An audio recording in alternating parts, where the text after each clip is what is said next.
The Forced Silence of a Climate Scientist. What Peter Kalmus' resignation from NASA JPL really means. Introduction. A climate scientist who spent 15 years at NASA's Jet Propulsion Laboratory, one of the most prestigious scientific institutions in the world, has been forced to resign. Peter Kalmus didn't quit because he lost faith in science. He didn't leave because he found a better job. He was pushed out because the political and economic system that controls the institutions of science no longer has any use for a scientist who tells the truth about the climate crisis. This is not an isolated story about one man's career. It is a window into something much larger. It reveals how the institutions that are supposed to serve the public good have been captured by private interests. It shows how the very people who understand the climate crisis best are being silenced, sidelined, or forced out entirely. And it raises a question that every one of us needs to confront. If a NASA climate scientist can be pushed out for speaking the truth, what hope is there for the rest of us to get the information we need to understand what is happening to our planet? To understand the full meaning of this event, we need to examine not just what happened to Peter Kalmus, but the broader system within which it occurred. We need to understand the nature of the institutions involved, the interests that control them, and the forces that are reshaping American science in a way that serves private profit at the expense of the public good. The surface story. Let us start with what Peter Kalmus himself described as the surface reason for his resignation. After working remotely from North Carolina for 4 years, he was suddenly told he had to return to the JPL campus in Pasadena, California, by October 27th. On the surface, this sounds like a routine workplace policy change. Many companies and institutions have been calling employees back to the office. But as with so many things in this system, the surface story is never the whole story. Kalmus had moved his family to North Carolina in 2022 for a very specific reason. He left Altadena, California because the climate crisis had made it unlivable for him. He described the Bobcat fire in 2020, which created a smoke cloud that enveloped his entire house and family for about a month. He described birds literally falling from trees as he walked on the sidewalk because of unprecedented heat. As a climate scientist, he could see that the temperatures were on an escalator going nowhere but up. He understood, better than almost anyone, that his home in Altadena was becoming increasingly dangerous due to the very phenomenon he had spent his career studying. The irony is almost too perfect to be believed. A climate scientist forced to flee his home because of climate change, then forced out of his job because he refused to return to the area he fled from. The Bobcat fire that created that month-long smoke cloud was itself a symptom of the accelerating climate crisis. The extreme heat that preceded it was exactly the kind of event that climate science predicts will become more frequent and more severe. And yet the institution that employs this scientist, an institution that monitors the Earth's climate from space, demanded that he return to a place that was becoming increasingly dangerous. This is the kind of absurdity that characterizes our moment. The very people who understand the crisis best are being asked to pretend that everything is normal. They're being asked to continue working within a system that is actively making the crisis worse. And when they refuse to participate in this charade, when they insist on telling the truth about what they know, they are pushed out. The timing of the return to office mandate is crucial. This was not a neutral policy change applied uniformly to all employees. It was a mandate that came down under the Trump administration, which has made no secret of its hostility to climate science. The administration has called climate change a hoax. It has waged what Kalmus called a war against solar panels. It has cut thousands of federal grants for scientists. And it has overseen a devastating loss of talent at JPL itself, with 30% of the workforce having been laid off or having left in the last year and a half. The return to office mandate for a climate scientist who had been working successfully from afar for 4 years was, in practice, a way of forcing him out without having to fire him directly. It was a quiet purge, the kind that leaves no obvious fingerprints but achieves the desired result nonetheless. And by October 27th, the mandate had done its work. Peter Kalmus was gone. Understanding JPL and the role of public science. To understand what we have lost, we need to understand what JPL actually is and does. As Kalmus described it, JPL was the crown jewel of the NASA system of centers. Nestled in the hills of Pasadena, California, this beautiful campus has been responsible for a huge fraction of the Earth-observing satellites that monitor climate change and weather around the world.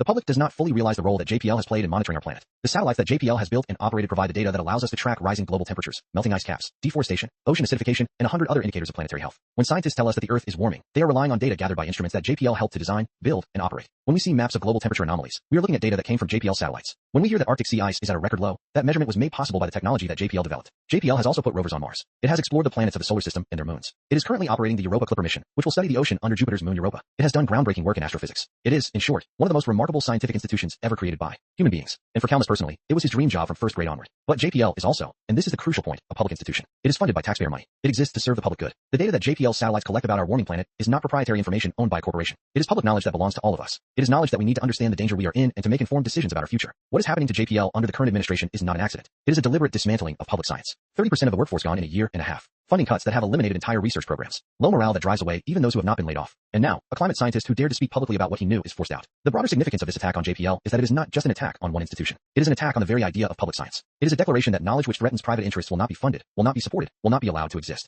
The fossil fuel industry has spent half a century fighting against the scientific consensus on climate change. Now it has achieved something that its founders could only have dreamed of. It has a government that is actively dismantling the institutions that produce that consensus. The fossil fuel industry's 50-year war on the truth. Peter Kalmus mentioned something in his interview that deserves our full attention. He said that the oil, coal, and gas industry has been dishonest for half a century. They have blocked action. They have bribed politicians. They have played dirty. They have lied through their teeth. And they continue to do so today. Their greenwashing ads, he said, are absolutely insane. This is not hyperbole. It is a well-documented historical fact. The fossil fuel industry knew about climate change as early as the 1970s. Internal documents from ExxonMobil, which have since been uncovered by investigative journalists and congressional investigators, show that the company's own scientists confirmed that burning fossil fuels was causing global warming. They knew that carbon dioxide emissions would lead to dangerous changes in the Earth's climate. They knew that the consequences would be severe and potentially irreversible. And instead of warning the public, instead of transitioning to cleaner energy sources, instead of accepting any responsibility for the damage they were causing, they spent decades funding climate denial, misleading the public, and blocking political action. They created a vast propaganda apparatus designed to confuse the public and delay meaningful response to the climate crisis. They funded think tanks that produced pseudoscientific studies. They paid for advertising campaigns that presented fossil fuels as clean and responsible. They lobbied politicians to block every piece of climate legislation that was proposed. This deliberate campaign of deception has been one of the most consequential crimes against humanity in history. Every year of delay in addressing climate change means more warming, more extreme weather, more species loss, more human suffering. Every year of delay means more communities destroyed by floods, fires, and hurricanes. Every year of delay means more lives cut short by heat waves, more crops destroyed by drought, more ecosystems pushed past the point of no return.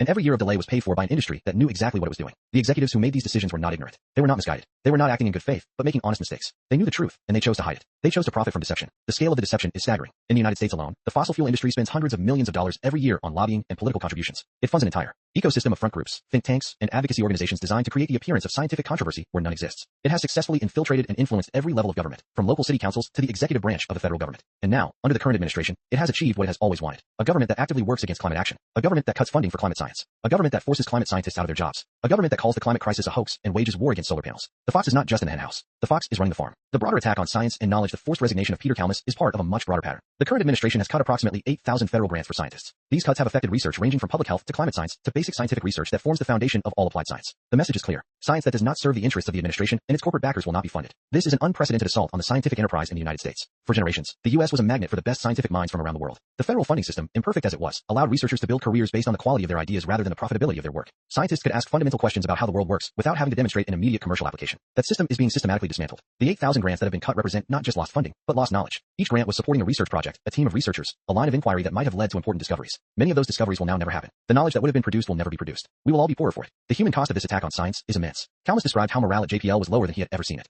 30% of the workforce was gone. Scientists who had dedicated their lives to advancing human knowledge were being laid off, forced out, or leaving voluntarily because the environment had become so hostile. This is not just a loss for the individuals affected. It is a loss for the entire society that depends on the knowledge that these scientists produce. When a climate scientist is forced out of NASA, the knowledge that scientists would have produced in the future is lost. The insights that would have come from continued research are foreclosed. The data that would have been analyzed remains unanalyzed. The warnings that would have been issued remain unwarned. The cost of silencing a scientist is not just the loss of that one person's work. It is the loss of everything that person would have contributed to our collective understanding of the world. This is particularly dangerous in the context of the climate crisis. We need more climate science, not less. We need more monitoring of the Earth's systems, not less. We need more scientists studying the dynamics of a warming planet, not fewer. Every scientist who is silenced, every research program that is defunded, every institution that is dismantled, reduces our ability to understand and respond to the greatest challenge our species has ever faced. The political economy of climate inaction. To understand why this is happening, we need to understand the political economy of climate inaction. The fossil fuel industry is one of the most profitable industries in the history of capitalism. It has vast resources at its disposal. It has the ability to shape political outcomes through lobbying, campaign contributions, and media influence. And it has a very powerful motive to prevent any action that would reduce the profitability of its core business. A serious response to the climate crisis would require a rapid transition away from fossil fuels. This would mean that trillions of dollars worth of fossil fuel reserves would have to stay in the ground. It would mean that the infrastructure of the fossil fuel economy, from pipelines to refineries to power plants, would have to be decommissioned or repurposed.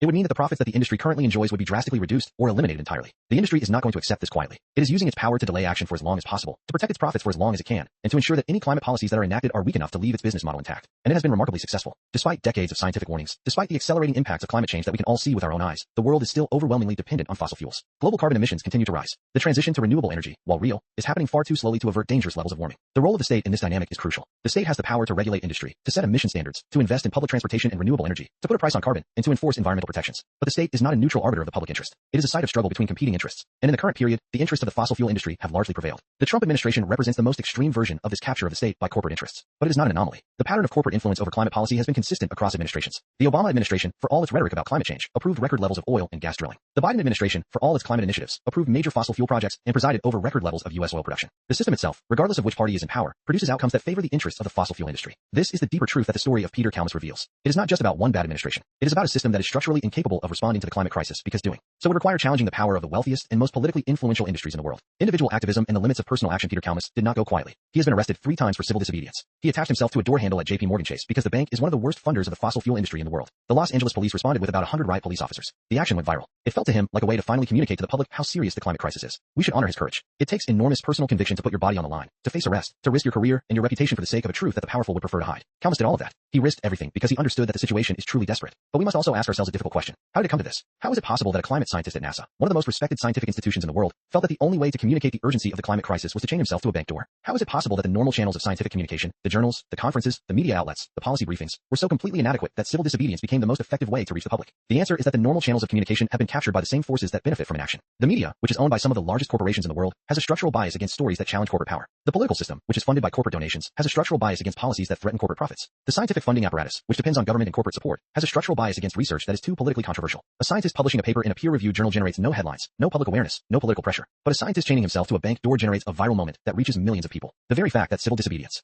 is more effective than traditional scientific communication at raising public awareness tells us something deeply disturbing about the state of our public discourse. But we must also recognize the limits of individual activism. It can raise awareness. It can inspire others. It can create moments of moral clarity. But it cannot, on its own, transform the fundamental structures that are driving the climate crisis. It cannot break the power of the fossil fuel industry. It cannot reverse the capture of the state by corporate interests. It cannot build the alternative energy system that we need. That requires collective action. It requires organization. It requires building the power to challenge the interests that profit from environmental destruction. It requires a movement movement that is not just focused on individual acts of resistance, but on building the institutional and political capacity to transform the system itself. The deeper question. Peter Kalmus ended his Substack post with a haunting reflection. He said that he was sure in 2006 that by 2020, humanity would be on the same page about climate change and well on its way to solving it. Then he wrote, quote, "How could I have been so incredibly wrong? I overestimated humanity." This is the question that haunts anyone who has seriously grappled with the climate crisis. How could we, as a species, know so much and do so little? How could we have the science, the technology, the resources to solve the problem, and yet find ourselves hurtling toward catastrophe? How could a civilization capable of putting rovers on Mars, of sequencing the human genome, of creating a global communications network, be incapable of stopping the slow-motion destruction of its own planetary life support system? The answer, I believe, is that Kalmus was not wrong about humanity. He was wrong about the system that humanity has built. The problem is not that people are stupid or selfish or incapable of caring about the future. The problem is that the economic and political system we live under, a system based on the relentless pursuit of private profit, prioritizes that profit over everything else, including the survival of a habitable planet. A system that treats fossil fuels as commodities to be extracted and sold for profit will continue to burn them as long as it is profitable to do so. A system that treats the atmosphere as a free dumping ground for industrial waste has no built-in mechanism to stop poisoning it. A system that treats political power as something to be bought and sold will be controlled by the wealthiest interests, who have every incentive to maintain the status quo.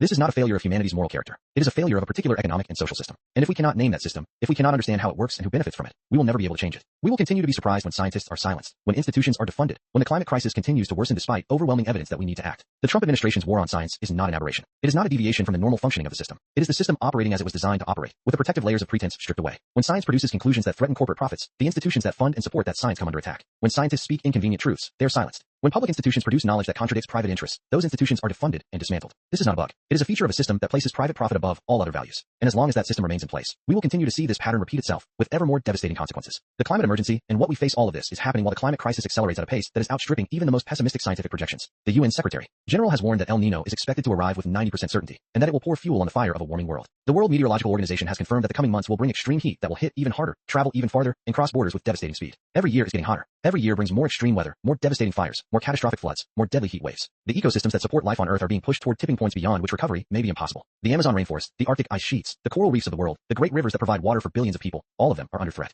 This summer could be the hottest summer we have ever experienced in our lives. And as Kalmus pointed out, it could also be the coolest summer for the rest of our lives. We are on an escalator to ever higher temperatures, and our leaders are doing nothing meaningful to stop it. They are, in fact, actively making it worse by silencing the very people who understand the danger best. The disconnect between what the science tells us and what our political and economic system is doing is not just frustrating. It is lethal. Every year of delay, every scientist silenced, every institution defunded, every lie told by the fossil fuel industry costs lives. It costs ecosystems. It costs the future that our children and grandchildren deserve to inherit. The scale of the challenge we face is almost incomprehensible. We need to reduce global carbon emissions by roughly half by 2030 and to net zero by 2050 to have a reasonable chance of limiting warming to 1.5 degrees Celsius, the target that scientists say is necessary to avoid the most catastrophic impacts of climate change. We are not on track to meet these targets. Current policies put us on a path to warming of 3 degrees Celsius or more, which would be catastrophic beyond anything we have experienced. And yet, the response from our political leaders is wholly inadequate. We get speeches about the importance of climate action while fossil fuel subsidies continue. We get promises of green investments while new oil and gas projects are approved. We get expressions of concern about the climate crisis while the institutions that produce climate science are defunded and dismantled. What must be done? We need to be honest about the scale of the challenge we face. Tinkering around the edges will not work. Individual lifestyle changes, while worthwhile and important, will not be enough. Even ambitious policy proposals like carbon pricing or renewable energy subsidies, while necessary, will not by themselves transform the fundamental dynamics that are driving the crisis. What is required is a transformation of the system itself. We need an economy that prioritizes human and environmental well-being over private profit.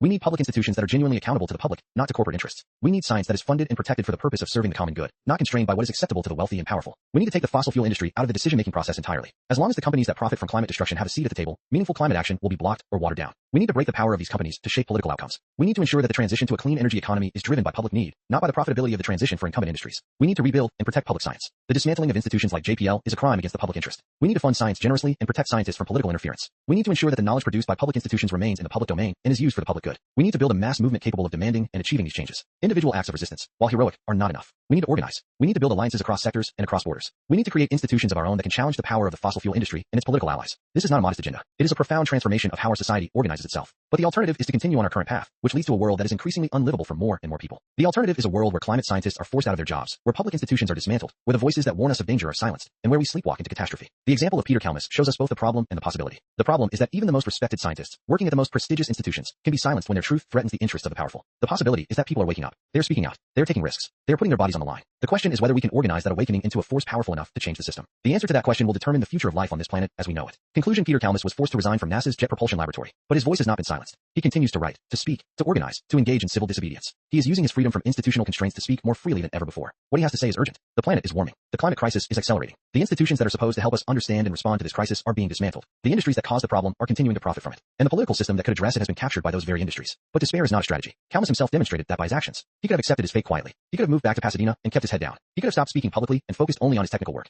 Instead, he chose to resist. He chose to speak. He chose to act. That is the example we need to follow. Not as isolated individuals, but as part of a collective movement that understands the depth of the crisis and is prepared to fight for the transformation that is required. The system that forced Peter Kalmus out of his job is the same system that is destroying the planet. It cannot be reformed in any meaningful way. It must be replaced by something that prioritizes human and environmental well-being over private profit. The question is whether we will rise to the occasion. The science is clear. The stakes could not be higher. And the time for action is now. Every day of delay makes the task harder. Every scientist silence makes us all poorer. Every institution dismantled reduces our collective capacity to respond to the greatest challenge our species has ever faced. We know what needs to be done. The only question is whether we have the courage, the organization, and the determination to do it.